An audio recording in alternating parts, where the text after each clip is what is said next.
I want to thank everyone for watching this webinar.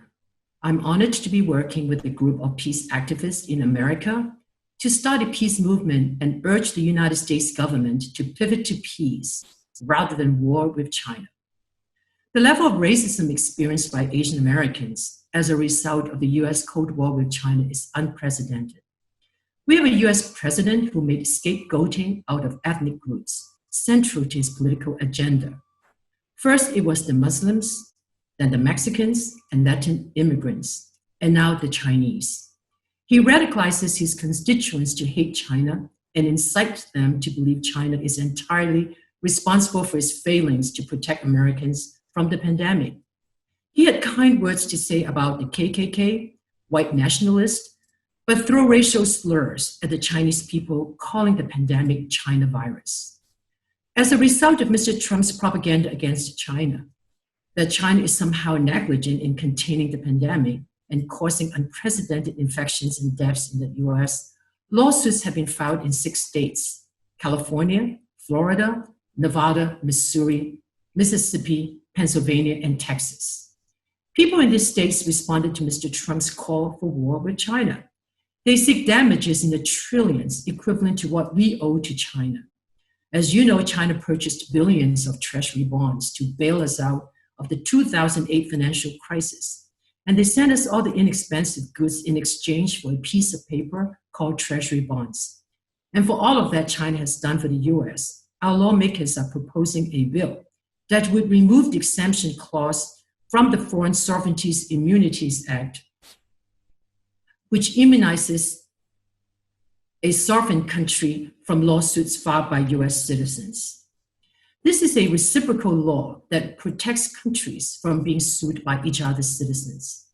A bill to exclude only China from such a protection has already left the Senate's Foreign Relations Committee, paving its way to be passed by both the Senate and Congress at the next session, and raising the vain hope for the litigants that they could collect as damages all of China's hard-earned savings that it thought was secure and safe with the United States. Our US Senator from California, Dianne Feinstein, was one of the few who voted no on this bill at the committee. She's one of the few senators who understands China better than any of the others, because it was Senator Feinstein, who was the mayor of San Francisco in the 80s, who established a sister city relations with Shanghai. I accompanied her to Shanghai in 1982 and saw her sincere admiration for the Chinese people. She said China was a respectable country and removal of a sovereign immunity should not be used against China, and I would add, not to be used for frivolous lawsuits or malicious prosecutions either. Senator Feinstein's statement was a breath of fresh air, one of the very few positive and honest statements given by politicians these days about China. China hate is now the norm, and anything else is subversive. As long as both political parties and the American mainstream media, such as the New York Times, NPR, Washington Post, are in locksteps with each other about China and keep republishing negative information, quoting non-corroborative, even anonymous sources, and spreading misinformation about China, the anti-China sentiments will not end, and it will take us to a real war with China when missiles are deployed. I shudder to think of such a scenario. As former Secretary of State Henry Kissinger said, the result of a war between the US and China would be calamitous for both countries. In my 50 years living in the United States, I have never felt more fearful for my personal safety than now. And I know most of my Asian American friends feel the same. That we are more worried about racism than pandemic, because with the pandemic, we have a fighting chance to keep ourselves safe. But when racism rears its ugly head, we don't know if we could protect ourselves or our family against it. Racism is real, and every time Mr. Trump uses the slur word China virus or Kung flu, he's creating another hundreds or even thousands of China and Chinese haters out there. Since March 2020, over 2,600 hate crimes have been self-reported to the Asian Pacific Policy and Planning Council and Chinese for Affirmative Action Stop AAPI hate website by Asian Americans. When schools open up, I hope all the schools in the US would have a plan to protect all the children in our schools, especially the Asian kids who are most vulnerable to bullying from racism and the pandemic. According to the polls, Asians are more likely to vote for Biden in this November election than for Trump. But honestly, as a lifelong Democrat, I don't feel I'm very safe in the hands of the Democrats either.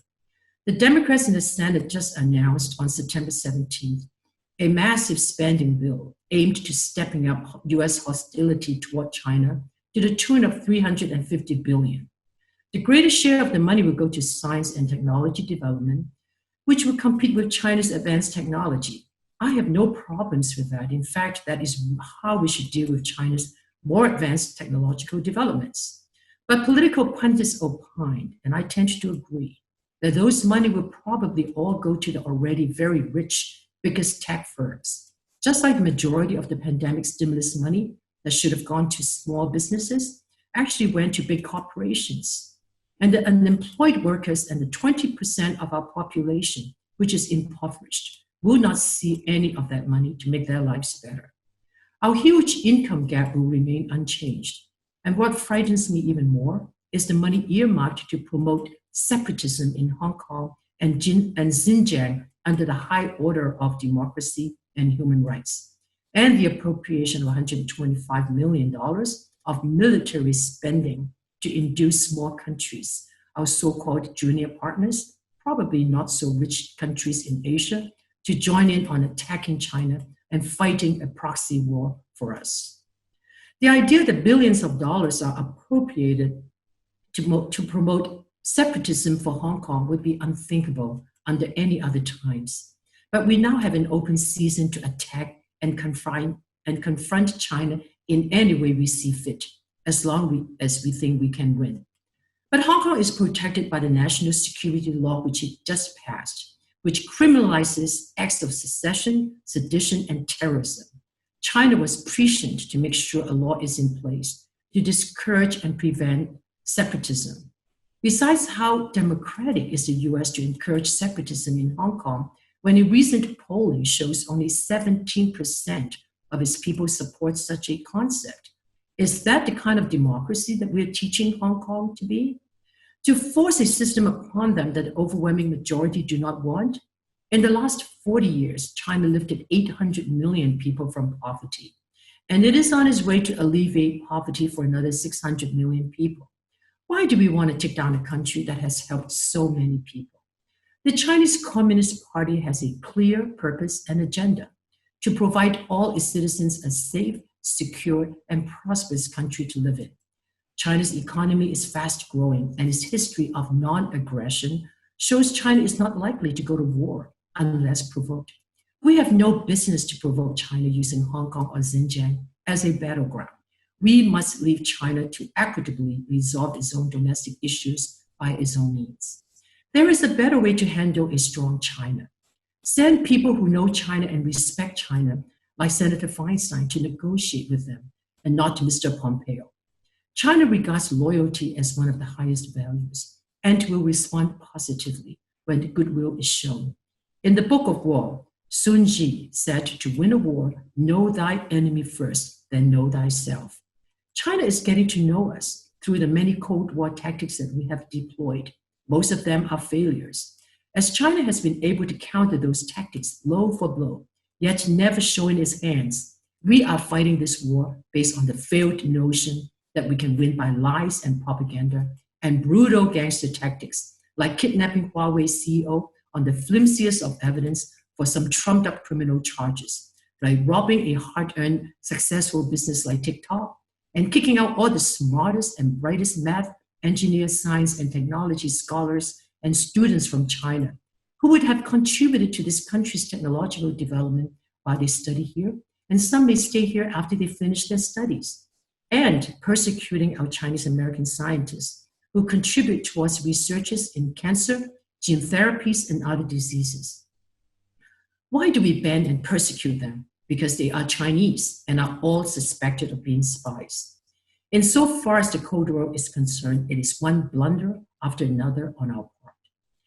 Finally, I wanted to say, can we save America from going down this war path with China and create peace altogether? I worry for our children growing up in this country. What kind of an America will they be living in? I believe they can live in a better one if we as a country resolve to stay peaceful and get the best bargain out of a productive and well-meaning relationship with China. And the time to do it is now, not 5 years later, when we have exhausted all our resources and found that we have accomplished nothing. Thank you again for attending this seminar. And if you feel you can support our vision for peace, would you go to our website and sign on as our endorser and to our organization? Or better yet, support us with a donation to advance our work. Back to you, Sheila.